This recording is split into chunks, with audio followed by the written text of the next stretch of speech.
महाराज सीमित अच्छा आदर से चले जाओ। उन्हें आसन पे बैठाए, आसन पे बैठा के चरण धोए, हाथ जोड़ के उनके चरणों में बैठे। हे गुरुदेव, हो तो गया मेरे से अपराधी, जो मुझे दंड देना चाहिए मुझे दंड दे सकते हो। दंड तो तुम्हारा हो चुका है, मेरे पुत्र ने तुम्हें श्राप दे दिया है, आज से 7वें दिन तुम्हारी मृत्यु हो जाएगी।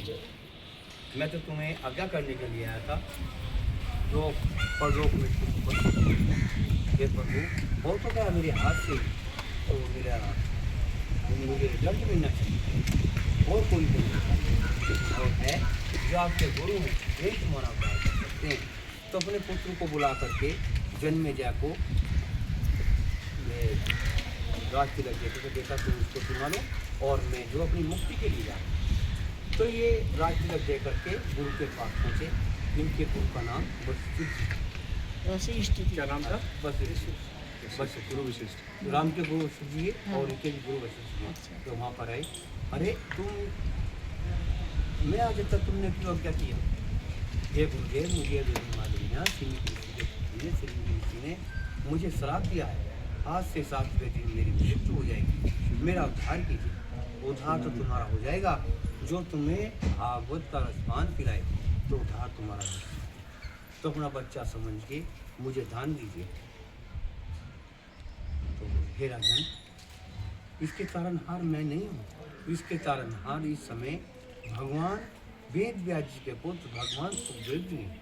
वे कहाँ पर मिलेंगे?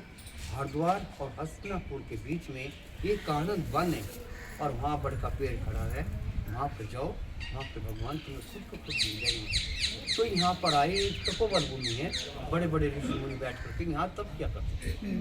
तो उनका आशीर्वाद लिया, आशीर्वाद ले करके कुछ ऋषि उनमें से ऐसे उठे, राजन हमको मालूम है जब तुम्हारा महाभारत चल रहा था तो तुम्हारे साथ में कौन थे? भगवान श्री कृष्ण जी। और जब तुम गर्भवास में थे तुम्हारा रक्षा की मुक्ति थी भगवान श्री कृष्ण जी ने। ये राजन आज भी यही कर सकते, उनका भी नाम जैसे ही भगवान का नाम लिया, भगवान एकदम प्रकट हुए और प्रकट हो गए। सब ऋषि मुनि महात्मा दंडवत करने लगे। राजा को बहुत बड़ा अफसोस किया, इतने छोटे से बच्चे को दंडवत कर दो।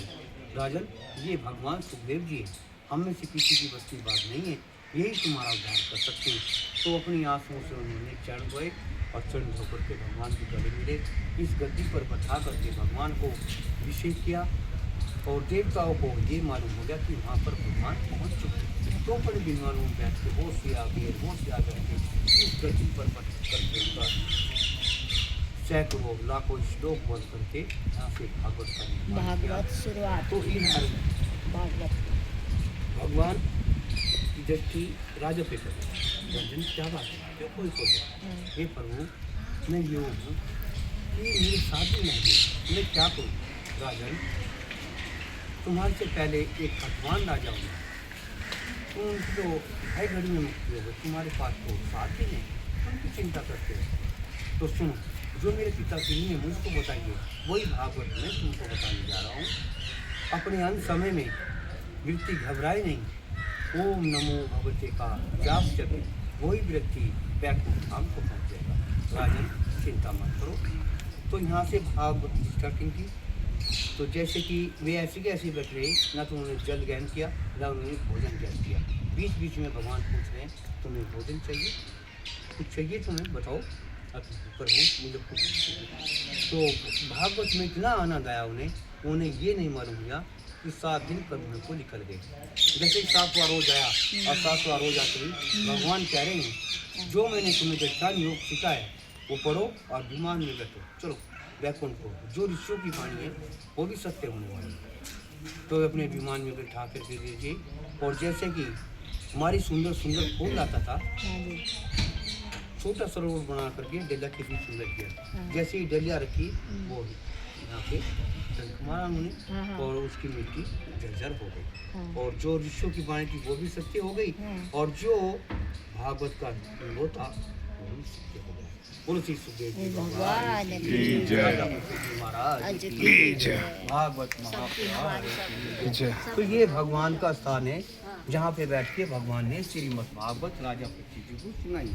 बहुत ये सुकलता नाम इसलिए है कि सुखदेव जी और ये जो ये गंगा महारानी है इधर ये गंगा का किनारे पे पेड़ है उस समय। उस समय ये पेड़ था। हाँ, गंगा के किनारे पे है किनारे ये। पे था। और ये जितनी बस्ती है ये सब गंगा जी में। अब गंगा जी कुछ आगे निकल निकल मोक्ष को तार दिया भगवान ने।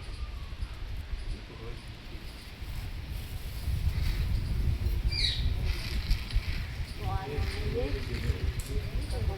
सुखदेव जी की और राजा परीक्षित की, ठीक है जी।